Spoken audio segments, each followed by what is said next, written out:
Hello everyone, Gliderman here. So today we're going to be looking at primitives, and those are basically integers, floats, booleans, that kind of stuff. So we're going to get started by just deleting all of this for right now, and we'll just add a little space there. We will get back to that, but in a moment. Up here, we're going to type int, just int. You're going to see it does the syntax highlighting, and we're going to call this int value, just like that. So our second word has a capital letter at the beginning, and we're just going to add a semicolon on the end.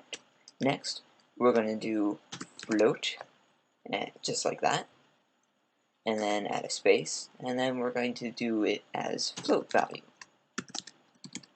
So these are, I should mention, the variable name that we're going to be referencing it as, and then this is the type of variable that it is. Add a semicolon, and then we're going to do boolean, and boolean value. And that's just so that we have some stuff that we can work with. We can assign them right up here when it's creating them as a global variable. So we can do an integer value, which has no decimal places. And we can assign that to 6 using just one equal sign. 2 equal signs does the comparison, and that comes later on with like if statements and loops and that kind of stuff. A float value stores things with a floating point where the decimal place can be moving around, and that's to provide our decimal values. So we can make that 2.75, let's just say, or even something like 3.14, which is an approximation of pi. You're going to see that it gives an error for right now. That means that we haven't defined this as a floating point value, even though we are assigning it to. The compiler does not know that this is a floating point value that we are assigning there. So what we do was we add an f to the end, and that designates it as a float. You can also go here and then using an open parentheses type float and then close the parentheses, and that will cast this as a float. We could also put in int value there, and so it will cast the int value as a float and assign it to float value. But that starts to get a little bit complex, so we're just going to go back to the 3.14 and then f. A boolean value is a true or a false, where it only has the two states. If you do a comparison with that, it is equivalent to 1 and 0. However, with Java we have a true and we have a false, and I will note there is no capital letter in it. So let's just say that that's true.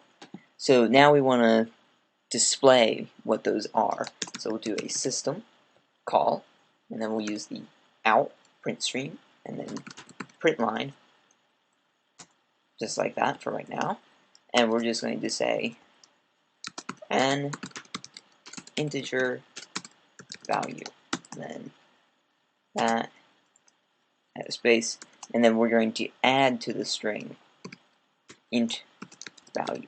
You can also put a space in between the plus sign, and this is going to give an error for right now just because we're in a static method and these aren't static. So we're just going to quickly declare them as static variables, just like that. Just copy, paste, and paste. And that'll just make them integer values that are static, as in you don't need to actually create the project in order to reference those.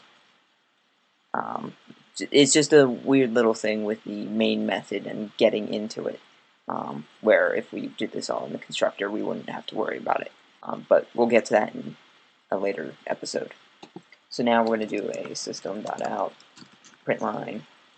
We're going to say a float value, and then we're going to add to it the variable float value.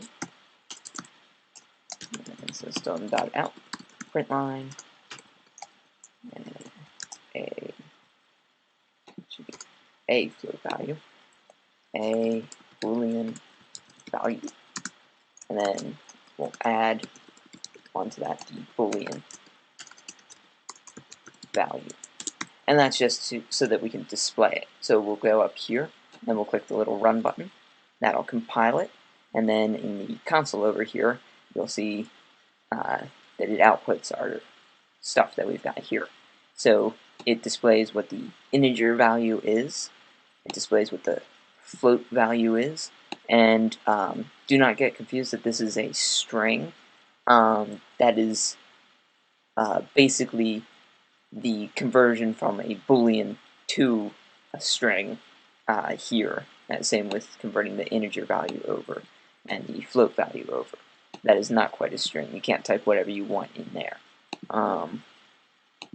It's just saying that that's true.